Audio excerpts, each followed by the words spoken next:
Bapak dan Ibu dosen program studi ilmu komunikasi, baik dosen tetap maupun dosen tidak tetap. Nah, di video ketiga kali ini saya akan mengajarkan kepada Bapak dan Ibu bagaimana caranya membuat kuis, lalu memasukkan pertanyaan-pertanyaan dalam kuis, dan juga bagaimana caranya membuat tugas di dalam kolabor. Dan nanti juga saya akan ajarkan bagaimana cara untuk melihat penilaian atau memberikan penilaian kepada kuis maupun tugas yang dikerjakan oleh mahasiswa. Oke, Bapak dan Ibu, saya akan mulai untuk mengajarkan caranya memasukkan kuis, assignment atau tugas, dan juga cara gradingnya. Oke, saya akan share screen. Oke, semoga sudah terlihat share screen-nya. Nah, ini tadi pertemuan 1 sudah jadi. Anggaplah di pertemuan 1 ini kita mau menambahkan kuis. Oke, yang pertama kuis dulu. Sama kita add an activity or resources dulu. Kemudian kita bisa masukkan di sini ada kuis pilihannya. Lalu kita add. Nah, kemudian misalnya kita mau masukkan kuis pertemuan 1, lalu di bagian deskripsinya Bapak dan Ibu tentu saja bisa misalnya menuliskan deskripsi, silakan kerjakan kuis ini dari misalnya Senin sampai Sabtu tanggal berapa sampai tanggal berapa lah ya misalnya. Itu silakan dimasukkan. Nah, kemudian jangan lupa di display. Nah, kemudian timingnya di sini Bapak dan Ibu sesuaikan dengan yang Bapak dan Ibu taruh di deskripsi ke mahasiswa supaya sama. Jadi pertama open the quiz-nya kita mau open kapan? Misalnya karena tadi kelasnya tanggal 30, oke kita buka tanggal 30. Lalu kuisnya bisa mulai dikerjakan misalnya setelah jam 10.10 karena kelasnya mulai jam 10.10. Ini misal saja Bapak dan Ibu ya. Kemudian, saya mau close kuisnya. Kuisnya itu cuma boleh dikerjakan sampai hari Jumat. Misalnya tadi tanggal 3 September ya. 3 September jam 5 sore misalnya. Jadi setelah itu anak-anak sama sekali tidak bisa mengakses kuis ini. Nah, kemudian apakah perlu mau dikasih time limit? Jadi misalnya ketika mereka mengerjakan cuma boleh dalam waktu 1 jam misalnya, atau tidak, atau mereka bebas mau ngerjain berapa lama kayak, ya terserah. Nah, kalau misalnya mau tidak diberikan batasan waktu, maka ini tidak perlu dicentang. Tapi kalau Bapak Ibu mau kasih batasan waktu, silahkan dicentang. Kemudian dimasukkan misalnya di sini 60 menit, misalnya seperti itu. Kemudian kapan expires-nya, maaf,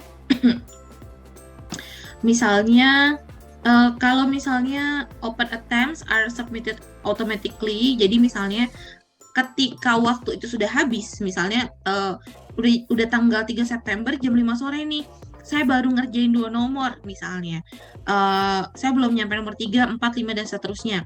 Ketika sudah ditutup, maka kalau yang pilihan ini, maka nomor 1, nomor 2 itu akan tersubmit ke Bapak dan Ibu. Gitu. Kemudian ada juga yang there's a grace period. Jadi kalau misalnya grace period ini ada waktu buat mereka ngecek lagi. Jadi ya udah begitu udah jam 5 mereka udah nggak bisa jawab pertanyaan apapun, tapi mereka masih bisa ngecek jawaban mereka sebelumnya.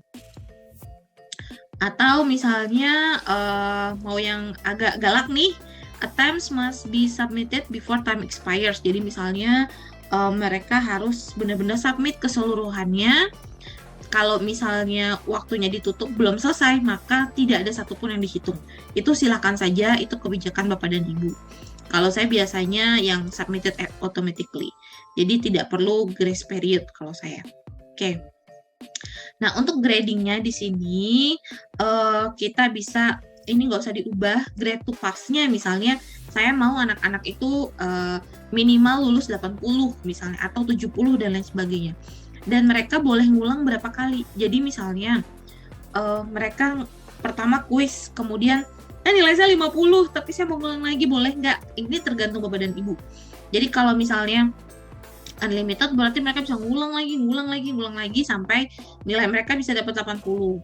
Atau mereka cuma boleh nggak satu kali aja gitu. Atau 2 kali deh boleh nyoba, itu terserah. Lalu grading methodnya Bapak Ibu bisa highest grade. Jadi kalau misalnya mereka 2 kali atau 3 kali ngerjain kuis, yang akan diambil adalah nilai tertinggi atau yang average, jadi nilai rata-rata, atau yang pertama atau yang terakhir. Jadi ini tergantung Bapak dan Ibu. Kalau saya sih biasanya udah highest grade aja, paling gampang. Untuk layout, ini kita bisa mengatur pertanyaan itu muncul setiap halaman atau enggak. Jadi misalnya kalau new page-nya itu setiap every question, berarti nanti dari pertanyaan 1 ke pertanyaan 2 nanti dia akan ganti page gitu. Atau Bapak dan Ibu mau bikin 3, jadi di halaman pertama akan muncul 3 dulu gitu kan. Nanti berikutnya nanti ada berapa lagi pertanyaan dan lain sebagainya. Ini tergantung, bisa diatur-atur nanti juga. Question behavior, apakah ada shuffling atau tidak, ini bisa dipilih. Kalau saya misalnya nggak usah shuffle, ya tinggal di no, atau mau di shuffle ya tinggal di yes. Kalau ini saya nggak pernah pakai, jadi saya biarkan saja. Kemudian misalnya Bapak dan Ibu mau masukkan ini restriksi juga, jadi mereka boleh mengerjakan kuis kalau mereka sudah sama, misalnya kalau sudah selesai aktivitas yang mana, atau berdasarkan waktu, atau grade, dan lain sebagainya. Kalau saya biasanya ya mereka boleh ngerjain kuis, misalnya kalau udah paling enggak download materi deh, misalnya slide materi udah komplit baru kita save. Nah kalau ini jadi ingat juga, grade untuk di ini maksimal 10, jadi 1 angka. Jadi grade-nya itu nggak 100 ya Bapak dan Ibu ya, jadi nilai maksimalnya ada 10. Jadi kita masukkannya misalnya jadi 8. Kemudian kita save and return to course. Kalau sudah di save, nanti dia akan muncul seperti ini, kuis pertemuan 1. Lalu kalau misalnya ada pertanyaan, masukin pertanyaannya di mana gitu kan ya. Nah, Bapak dan Ibu tinggal klik di sini, klik di kuisnya. Klik di kuisnya. Nah, di sini baru di sini kan kelihatan nih, no questions have been added yet. Nah, kita mau masukin pertanyaan, maka kita bisa klik di sini edit quiznya. Oke. Kemudian setelah ini masih kosong, berarti belum ada pertanyaan. Nah, kita mau masukin nih pertanyaan. Kita tinggal klik di sini add. Apakah mau new questions atau question banks atau random questions. Karena belum pernah masukin pertanyaan sama sekali, kita juga nggak punya question banks, maka kita masukin a new questions. Nah, Bapak dan Ibu bisa pilih apakah dia mau multiple choice, apakah mau true or false, apakah mau matching, apakah mau short answer, atau numerical. Kayaknya nggak mungkin ya kalau kita, ataukah mau esai, dan lain seterusnya. Nah, yang perlu diperhatikan Bapak dan Ibu, kalau multiple choice, ini nilainya secara otomatis akan di-generate sama sistem. Jadi kita kan nanti akan masukin kunci jawaban ya. Itu nanti nilainya udah langsung ada. Jadi kita nggak usah meriksa-meriksa lagi. Kalau true or false juga sama, nilainya langsung ada. Matching ini juga sama, nilainya langsung ada, langsung masuk. Kalau short answer dan seterusnya ke bawah, kalau yang lain mungkin enggak ya. Biasanya short answer sama essay, ini mau nggak mau kita harus graded manually. Gitu. Kalau short answer bisa sih kita pakai kata kunci misalnya, tapi ya saya belum pernah coba kalau ini sejujurnya short answer. Biasanya saya pakai ada multiple, true or false, matching, dan juga essay. Nah, kita coba satu-satu ya Bapak dan Ibu ya. Misalnya kita mau masukkan multiple choice, maka kita klik di sini, kemudian kita add. Kemudian kalau sudah, kita question name-nya misalnya pertanyaan 1. Pertanyaan 1. Question text-nya, karena ini multiple choice, misalnya pilihlah misalnya konsep di bawah ini yang terkait komunikasi antar budaya. Ini misal aja ya Bapak dan Ibu ya. Nah, kita mau kasih nilainya berapa? Misalnya pertanyaan ini poinnya 1, Bapak kita masukkan 1, atau kita mau pertanyaan ini poinnya 2, ya silahkan. Yang penting nanti total maksimalnya adalah 10 misalnya. Oke, kita misalnya 2. Lalu di bagian sini ini multiple answer atau 1. Oke, misalnya enggak, saya mau 1 aja, berarti one answer only. Choices-nya mau di-shuffle enggak? Atau mau ABC-nya ngurut seperti biasa? Kalau saya biasanya saya shuffle, jadi anak-anak kalau nanya nomor 1 apa, mereka ya bisa ketahuan lah nyontek apa enggaknya ketika mengerjakan. Oh, gue salah tapi lo bener. Oh, berarti tershuffle. Nah, number of choices-nya bisa diubah-ubah juga, Bapak Ibu mau kecil, huruf kecil, huruf kapital, 1, 2, 3, dan lain sebagainya. Atau bahkan mau no numbering juga bisa. Kalau saya biasanya standar lah ya. Terus misalnya, karena ini cuma 1 jawaban, maka misalnya jawabannya ada di pertama ya yang benar ya. Misalnya saya tulis tadi apa sih pertanyaannya? Konsep yang terkait komunikasi antar budaya, misalnya aja gender, misalnya gitu ya. Kemudian karena ini jawaban yang benar, maka ini saya klik 100% gitu. Feedback, ini kalau Bapak Ibu mau aja, kalau enggak apa-apa. Jadi misalnya mau feedback selamat jawabannya sudah benar, itu silahkan. Kalau saya males biasanya, jadi saya cuma oke, misalnya gender ini, nah terus misalnya di sini jawaban random lah ya, misalnya random 1, karena dia ini berarti ini udah 100%, maka dia akan non. Terus misalnya di sini random 2, ini juga akan non. Choices-nya Bapak Ibu bisa masukin tergantung Bapak dan Ibu ya. Kalau misalnya cuma 3 ya cukup, yang bawahnya nggak usah diisi. Tapi kalau misalnya mau ditambahin lagi, tinggal tambahin lagi, tinggal klik di sini.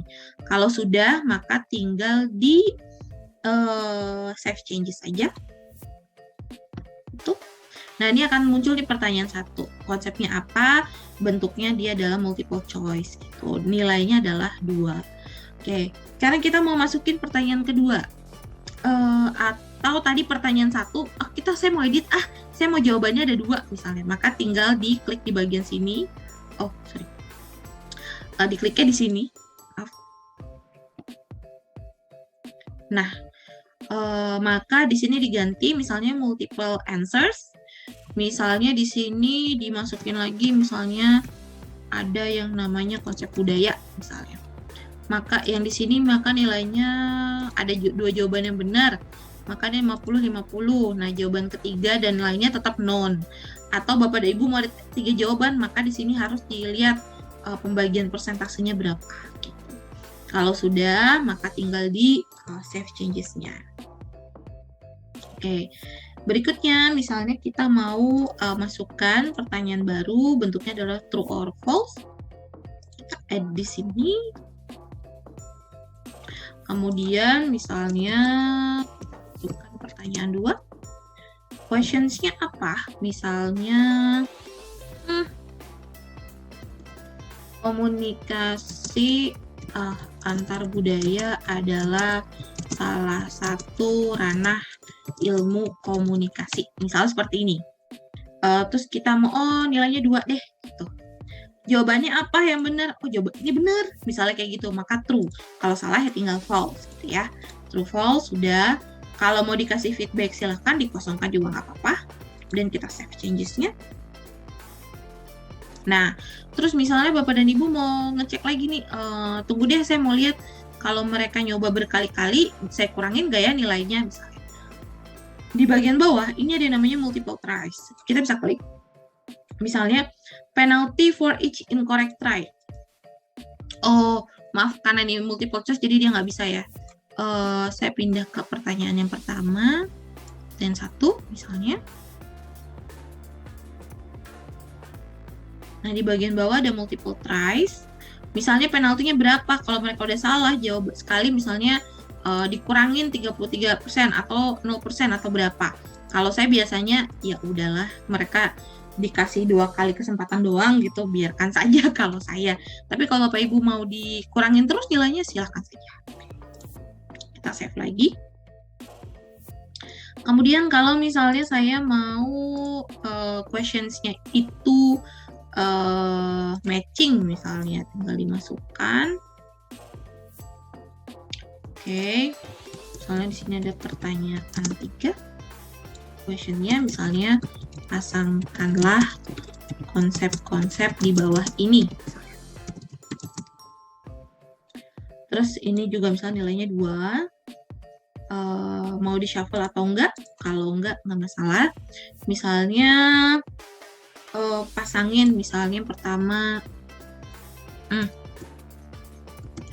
ini contoh aja Bapak Ibu ya, gender misalnya pasangannya dengan feminisme misalnya gitu. Kemudian ada yang namanya konsep budaya, pasangannya itu misalnya dengan misalnya patriarki misalnya gitu. Kemudian ada lagi misalnya komunikasi misalnya dengan pesan, contoh aja ya. Terus kita mau multiple choice atau enggak dan lain sebagainya. Kalau mau ditambahin silahkan ditambahin pakai yang bagian merah ini. Kalau sudah kita tinggal save. Nah, 3 jenis pertanyaan ini nilainya itu nanti sudah bisa di-generate langsung. Nanti kalau anak-anak sudah mengerjakan, udah ada nilainya. Jadi sebenarnya kita udah tinggal pindahin aja nanti ke Siswo gitu ya, atau ke Excel kita. Tapi kalau misalnya yang lain, misalnya kita contoh esai ya Bapak dan Ibu ya. Oh, saya mau masukin 1 esai. Itu maka misalnya kita masukkan di sini pertanyaan keempat. Misalnya jelaskan mengapa penting belajar KAB. Misalnya gitu. Karena esai saya mau nilainya 4. 4. Terus, nah, mereka ketika respons, pastikan Bapak dan Ibu pilih plain text. Karena kalau HTML editor nanti pusing hasilnya. Plain text aja. Terus mereka harus require masukin tulisan, ketikan, atau text input is optional, boleh aja kalau misalnya Bapak dan Ibu maunya mereka upload file, itu bisa juga. Tapi kalau saya biasanya biarkan mereka ngetik di situ, jadi kita pun nggak usah download lah istilahnya. Terus boxnya mau sepanjang apa? Misalnya 15 cukup lah, 15 baris. Mereka boleh kasih attachment nggak? Kalau nggak, ya berarti no. Kalau mereka bisa kasih attachment, kita bisa pilih 1 di sini. Terus attachmentnya berapa? Misalnya mau 1, 2, 3, silakan saja, atau optional sebanyak-banyaknya bisa juga. Misalnya 1 aja deh attachmentnya. Filenya yang kita accept apa? Pokoknya saya nggak mau tahu. Saya cuma mau terimanya tuh filenya dokumen. Maka ini kita bisa expand Bapak dan Ibu bagian dokumen ini di expand. Kemudian dari pilihannya, PDF aja misalnya. Atau saya mau PDF sama Word. Itu silahkan gitu. Nanti kalau sudah, atau misalnya saya mau mereka masukinnya image, berarti image-nya kita expand, kemudian kita pilih misalnya .jpeg atau jpg misalnya, atau justru saya mau mereka pakainya ppt. Oke, berarti bagian presentation files ini bisa di expand. Kemudian Bapak dan Ibu tinggal pilih misalnya anak-anak pakainya ppt. Di sini bisa diklik gitu. Nah, anggap aja kita minta mereka masukin Word dan juga PDF ya. Kemudian scroll ke bawah dan save changes. Nah, di sini ada ketentuannya nih, cuma bisa .pdf atau .doc. Nah, jadi kalau mereka mau masukin file bentuk lain, itu tidak akan bisa terupload. Nah, setelah itu baru kita bisa save changes. Nah, ini kan sudah ada seperti ini. Kapan kita akan grading misalnya? Anggap saja ini sudah total marksnya sudah 10, sudah semua, udah aman. Nah, kemudian kita balik dulu ke kalau kita mau grading, misalnya kita udah lihat nih, kita mau grading, kita ke grades yang di atas, langsung ke sini bisa. Dan nanti ada mata kuliahnya, misalnya tadi saya di komunikasi antar budaya yang A ya, yang baru. Oke. Nah, ini kan karena emang belum ada nama mahasiswanya ya Bapak dan Ibu, jadi belum bisa. Nah, nanti di sini ada nih bagian attendance-nya, ada quiz nih. Nah, Bapak Ibu bisa klik quiznya di sini. Nanti mereka karena ada esai, nilainya pasti belum muncul di sini karena kita harus masukin nilai si esai. Tapi kalau nggak ada esainya, semuanya itu sudah ABCD, misalnya sudah kita masukkan kunci jawaban, itu nanti akan otomatis keluar. Nah, untuk menilai si esai, kita tinggal klik di atas ini, kuis pertemuan 1. Nah, nanti di bawah ini, kalau sudah ada nama mahasiswanya, itu udah ada ada tabelnya, nama mahasiswa, kemudian jawaban nomor 1 mereka nilainya apa, 2 apa, 3 apa, lalu yang belum bagian esai. Nah, bagian esai itu yang kita klik untuk kita nilai secara manual. Kira-kira seperti itu. Nanti kalau misalnya sudah kita nilai secara manual, baru nanti nilainya tercompile, lalu nanti akan muncul di bagian grade tadi. Itu. Oke. Mudah-mudahan paham ya Bapak dan Ibu terkait dengan tugas ini. Nah, sekarang terkait kuis. Nah, sekarang saya akan coba ajarkan bagaimana kalau misalnya kita mau memasukkannya adalah assignment atau tugas. Jadi sama, kita tinggal add an activity di sini. Kemudian kita paling atas ada assignment, kita klik. Kemudian kita add. Nah, kalau sudah, kita tulis nih, misalnya tugas pertemuan 1. Nah, Bapak dan Ibu misalnya bisa deskripsikan, misal di sini Anda wajib mengerjakan tugas ini dan lain sebagainya. Bahkan soalnya pun bisa Bapak dan Ibu tulis di bagian deskripsi ini. Kemudian kita klik centang, atau kalau Bapak dan Ibu punya file Word atau PDF yang menjelaskan tentang tugasnya, ini bisa dimasukkan ke sini. Kita bisa upload, sama cara uploadnya contoh lain aja lah ya. Misalnya save as-nya tugas 1, ini kita upload. Jadi nanti mahasiswa bisa mereka bisa download ketentuan tugasnya seperti apa. Kalau sudah, nah kapan nih kita memperbolehkan mahasiswa mengumpulkan tugas mereka? Misalnya, karena kelasnya ada tanggal 30 misalnya, maka ada 30 Agustus dari jam misalnya 10.10 ya. 10.10 mereka udah bisa ngumpulin sampai kapan? Misalnya mereka boleh ngerjain 1 bulan, misalnya ya Bapak dan Ibu, maka sampai 30 September misalnya. 30 September, terakhir misalnya jam 5 sore, enable. Nah, perlu ada, kalau cuma 2 ini, maka begitu lewat dari 30 September jam 5, mereka akan tetap bisa submit. Tapi nanti ada keterangan bahwa anak ini telat submit, gitu. Tapi kalau kita misalnya benar-benar kalau udah tanggal 30 September jam 17.00, saya maunya cut off, nggak boleh ada lagi yang submit. Berarti ini kita enable, kita masukin juga tanggalnya, tanggal 30 September, kemudian 17, mau disamain boleh. Kalau saya biasanya ya udah 1 menit deh, anggapannya jam 17 tuh masih bisa gitu. Jadi 1 menit ini di ini. Kemudian kita always show description, jadi mereka juga bisa baca deskripsinya. Tapi kalau saya biasanya saya tulis lagi, mereka bisa mengumpulnya kapan sampai kapan di bagian display description ini. Kemudian mereka ngumpulinnya apa? Apakah mereka nulis, menjawab, ngetik langsung, ini online text.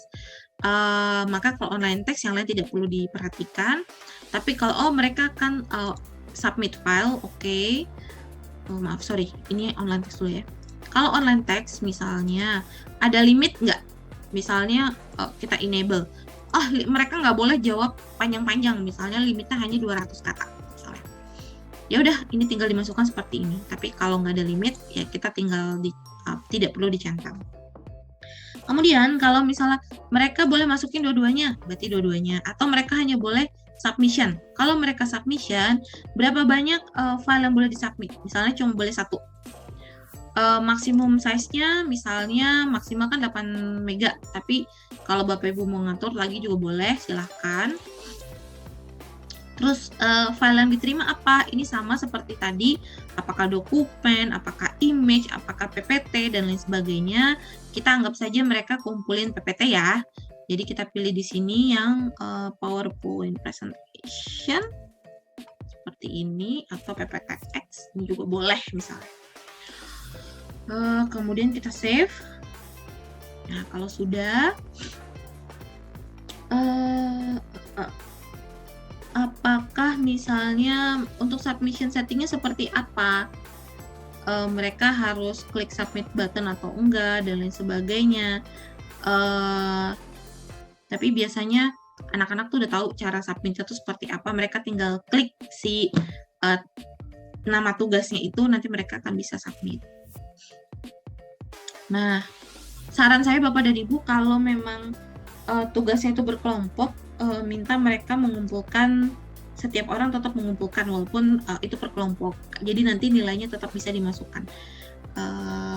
Bisa juga yang submitnya grup bisa, tapi ini agak repot pengaturannya, jadi biasanya saya nggak pernah pakai. Lalu untuk grade-nya ini bisa di sini. Kalau saya biasanya ini saya nggak ubah-ubah, seperti biasa aja. Lalu restrict aksesnya ini Bapak Ibu tetap bisa masukkan mau seperti apa. Kalau sudah, tinggal di save and return to course. Oh, apa nih yang belum? Kenapa dia tuh? Oh, sorry, ini bagian remind me to grade, ini ya tidak boleh lihat. Kalau saya biasanya saya nggak usah di remind lah, di ini aja, tapi apa di enable. Tapi kalau Bapak Ibu mau enable, berarti oke, misalnya diingetin 1 Septembernya, misalnya seperti itu. Oke, di enable. Sudah, tinggal di save. Oke, kalau sudah tersave, ini kenapa lagi nih? Ada yang belum kah? Oh, sorry, harusnya 1 Oktober, September, Oktober. Oke, save dulu. Nah, kalau sudah di save, nah dia akan balik lagi ke tampilan pertemuan 1 seperti ini, nanti ada tugasnya. Nah, mahasiswa ketika mengerjakan tugas, mereka akan klik di bagian ini, nanti ada submitnya. Begitu juga dengan Bapak dan Ibu, kalau misalnya mau grading, tinggal balik lagi ke atas, grades-nya di sini. Kemudian Bapak dan Ibu bisa klik di kelasnya. Nah, nanti bisa di-scroll ke sebelah, makin ke sana. Ini ada tugas pertemuan 1. Nanti tinggal diklik di sini, nanti akan kelihatan tuh siapa yang sudah mengumpulkan, lalu filenya apa. Gitu. Oke. Kira-kira itu yang bisa saya sampaikan terkait kuis dan juga assignment. Semoga paham. Kalau ada pertanyaan, monggo ditanya Bapak dan Ibu. Nah, gimana Bapak dan Ibu? Semoga video kali ini juga mudah untuk dimengerti. Kalau masih ada yang mau ditanyakan, boleh banget bisa langsung tanya ke saya. Atau kalau misalnya butuh diajarin secara langsung, juga nanti saya akan coba aturkan waktu, baik saya ataupun dosen prodi lainnya yang mungkin bisa mengajarkan kepada Bapak dan Ibu. Semoga sehat selalu. Kita ketemu di video berikutnya. Terima kasih.